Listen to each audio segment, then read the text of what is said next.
Salutations, crustaceans. I'm Lobster, and today we're checking out a really interesting bass. Rickenbacker basses have been iconic for almost half a century. They're not perfect instruments, but their polarizing design and growly tone make them a bass icon. So what we're checking out today is not a Rickenbacker. Well, let's check it out.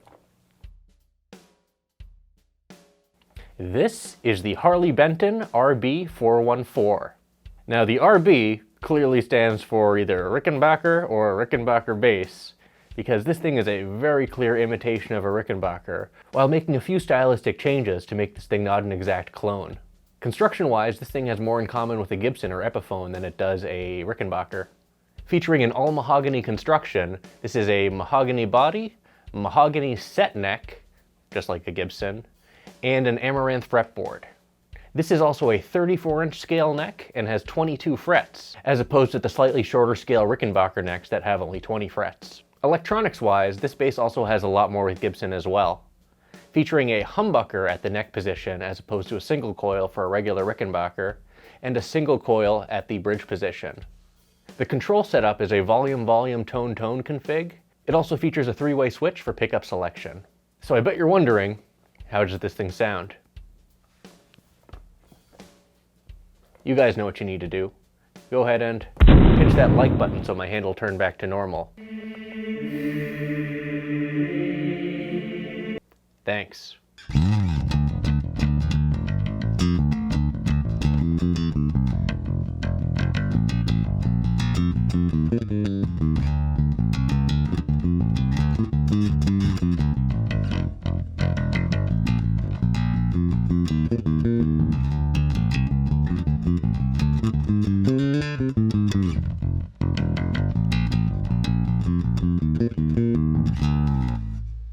Not bad. Tonally, this thing has some meat to it.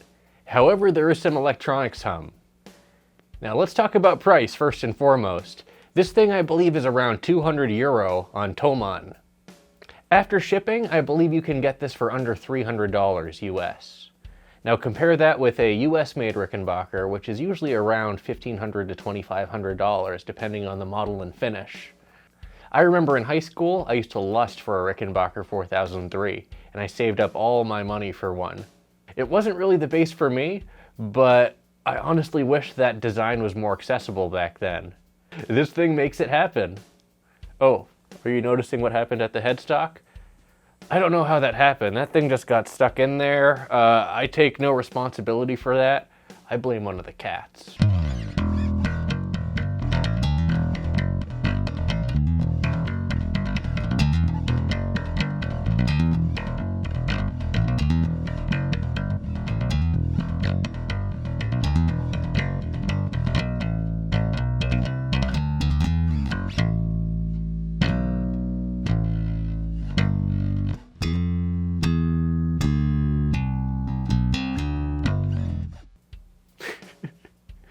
So honestly, this thing doesn't really get that close to a real Rick tone, but for 300 bucks, I mean, it's not bad.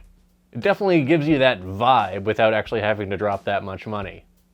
Now let's check out these pickups individually. Let's start out with the neck pickup, which is a humbucker. Just like that, all that noise is gone. So let's start out with the tone at 100%.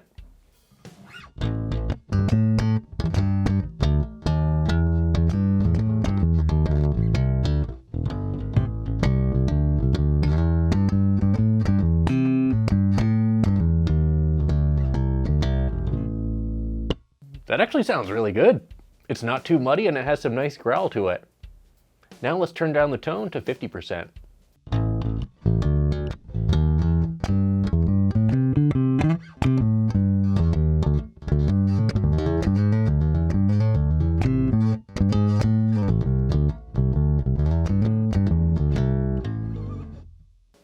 Not bad. I think they're using some pretty cheap electronics in here, honestly. Probably not the best tone capacitor in here. Now let's turn down the tone all the way.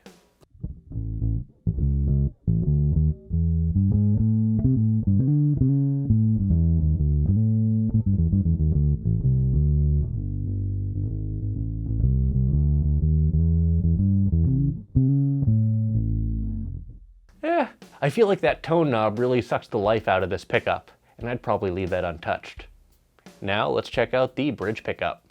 So I just want to reiterate this one quick point. You may not get this type of hum in a home setting. I have studio lights over here. I have 4 computer monitors. So this hum is probably exaggerated a bit for a home setting. However, at a gig where you do have lights and you do have potentially other electronics out there, this may be a much more accurate representation for that. So keep that in mind. So here's the bridge pickup with the tone all the way up.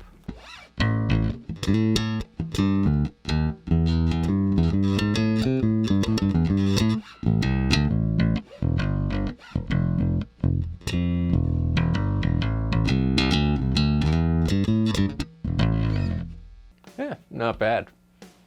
It's a bit noisy, but now let's turn down the tone to 50%.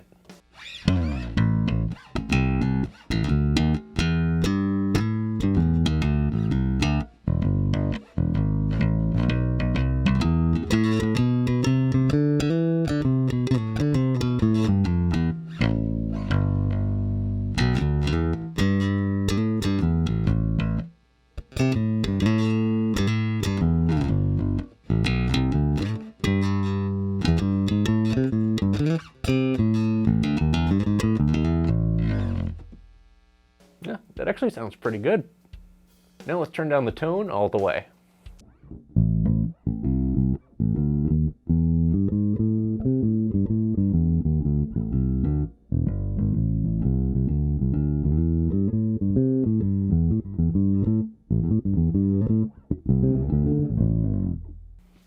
Not bad either. Honestly, I'd keep the bridge tone between 50 and 100% for this bass. Now here's both pickups together. This is what I guess I would call the ideal Rick mode, where you're dialing back the neck pickup just a little bit.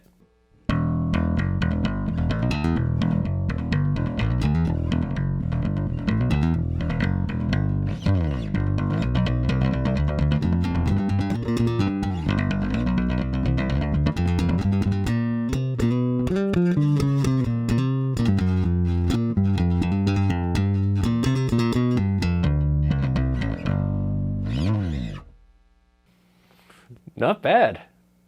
I also bet you're wondering, how does she slap?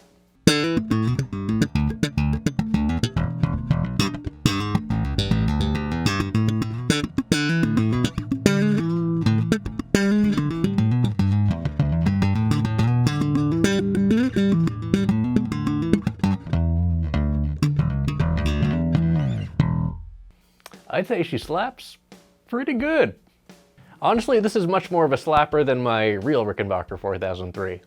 But I mean, it is kind of a very different construction, even though the looks are similar. Now, one oddity I want to point out here, and others have pointed out similar little electronics gremlins, is the volume configuration for this bass. So we have 2 volume knobs, one for each pickup, and they function until you turn them all the way down, then it kills all the volume. So check it out.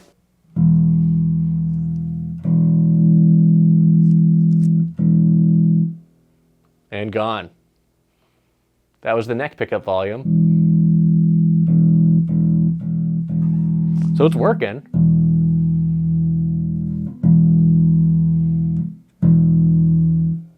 And gone. Now here's the bridge pickup volume.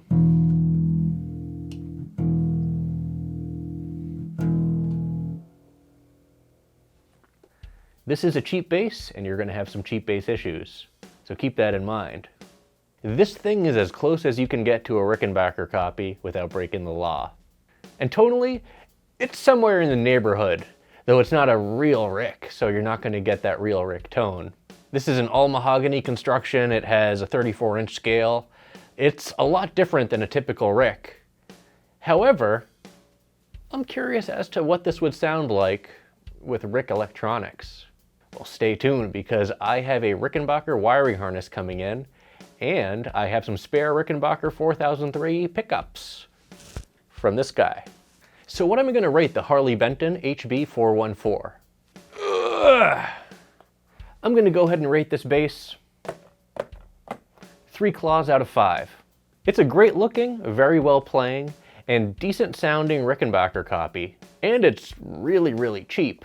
However, the funky issues with the electronics keep this thing from being a 4-claw bass. I wish something like this was available when I was growing up. For someone just starting out and maybe in high school or college, $2,000 is a lot of money for an instrument. So you can get that Rickenbacker look without actually having to shell out Rickenbacker bucks. The tone is another story, but at the end of the day, it's a cheap bass, and you can do plenty of modifications to this to make it your own. Well, that's it for this video. Thanks for watching, everyone. Be sure to like, subscribe, and leave a comment down below and let me know what you think about the Harley Benton HB-414. And as always, until we groove again.